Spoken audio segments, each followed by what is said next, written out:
दोस्तों, मैं हूं Anila. Welcome to my channel. आज हम हिंदी विशिष्ट से 12th क्लास से मीरा के पद कविता ले रहे हैं। इसकी व्याख्या करेंगे हम। इसका सबसे पहला पद है, बाल्हा मैं बैरागन हूंगी हो, जो भेष म्यारो साहब रीझे, सोई सोई भेष धरूंगी हो। सील संतोष घटू धरूं घट भीतर, समता पकड़ रहूंगी हो।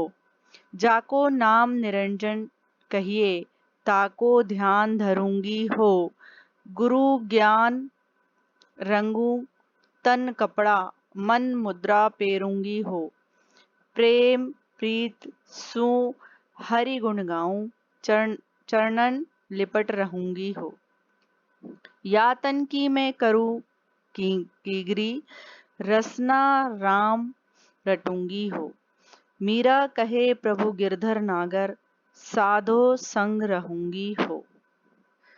दोस्तों, सबसे पहले हमें व्याख्या करने से पहले इसका संदर्भ लिखना होता है, संदर्भ इसे जानना होता है।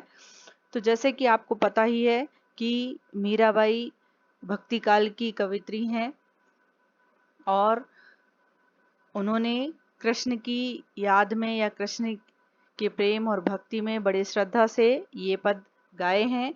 दरअसल उनके सारे पद गीत शैली में ही हैं, पद शैली में ही हैं। तो इसके सबसे पहला हम व्याख्या शुरू करने से पहले सबसे पहले संदर्भ लेते हैं। तो संदर्भ में आप लिख सकते हैं कि प्रस्तुत पद्यांश हमारी पाठ्य पुस्तक के भक्ति काव्य के शीर्षक मीरा के पद से अवतरित हैं।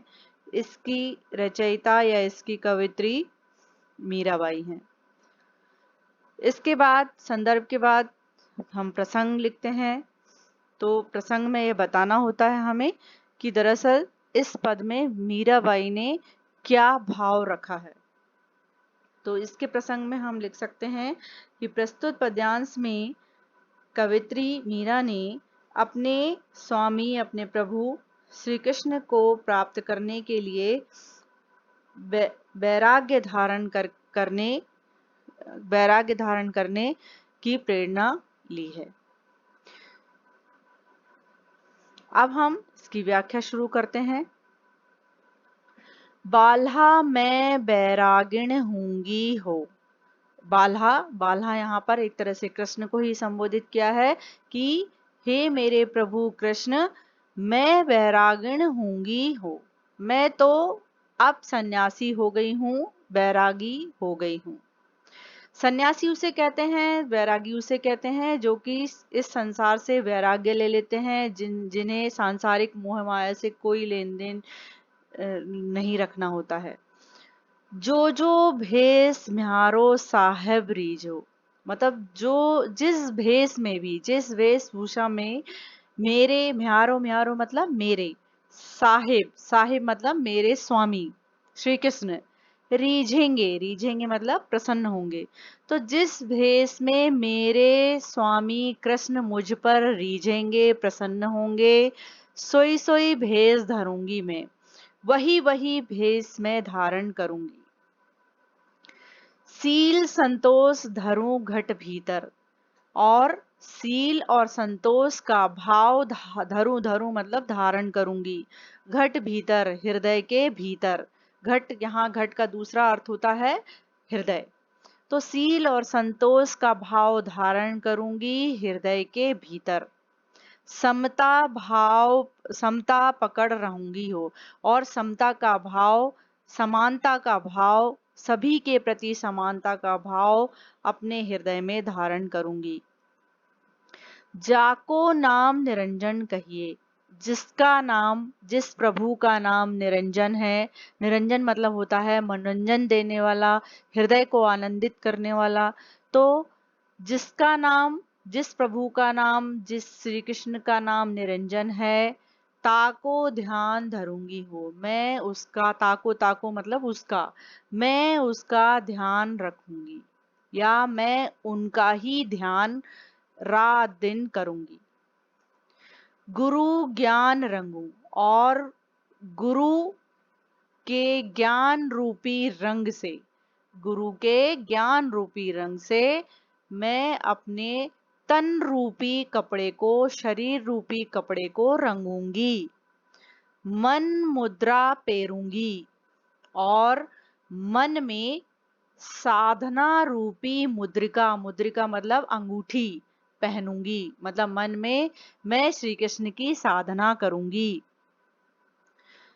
प्रेम प्रीति सो हरि गुण गाऊं और बड़े प्रेम से, बड़ी लग्नशीलता से मैं श्री कृष्ण के, हरि के मतलब श्री कृष्ण के गुण को गाऊंगी। चरणन लिपट रहूंगी हो और उनके चरणों में लिपट कर रहूंगी। मतलब ये कि मैं उनकी शरण में रहूंगी। यातन, यातन मतलब होता है इस शरीर, तन तन मतलब शरीर। इस शरीर को मैं करूं कीगरी। करूं कीगरी मतलब होता है तंतुवाद्य। तंतुवाद्य आपने देखा होगा कि जो मांगने वाले होते हैं या जो साधु संत होते हैं, एक तरह का एक तारा सा रखे रहते हैं वो अपने हाथ में, वो कीगरी। तो इस तन को, मीराबाई कहती हैं कि इस शरीर को मैं तंतु वाद्य की तरह इस्तेमाल करूंगी और रसना राम रटूंगी हूँ। और रसना, रसना मतलब होता है जिह्वा। अपनी जिह्वा से मैं राम नाम रटूंगी, राम नाम का गान करूंगी। तो इसे समझ सकते हैं कि इस तन को मैं तंतुवाद्य बनाऊंगी और अपनी जिह्वा से राम का नाम निरंतर रटूंगी, राम के नाम का गान करूंगी। मीरा कहे प्रभु गिरधर नागर। मीरा बाई कहती हैं कि हे प्रभु गिरधर, गिरधर मतलब होता है गोवर्धन, गिरि गिरि मतलब होता है पर्वत, धर मतलब धारण करने वाला, और नागर मतलब होता है चतुर। तो हे प्रभु गिरधर, गिरधर मतलब गोवर्धन पर्वत को धारण करने वाले हे प्रभु श्री कृष्ण, साधो संग रहूंगी हूँ। मैं तो साधुओं के संग, संग मतलब साथ में रहूंगी। मैं तो साधुओं के संग रहूंगी ताकि हे प्रभु श्री कृष्ण आपकी साधना मैं कर सकूं।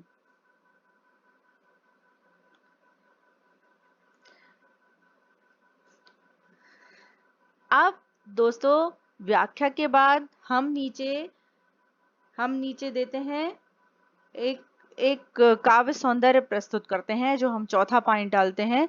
तो काव्य सौंदर्य में यहाँ पर आप पहला पॉइंट लिख सकते हैं, भाषा है यहाँ पर राजस्थानी मिश्रित ब्रज भाषा।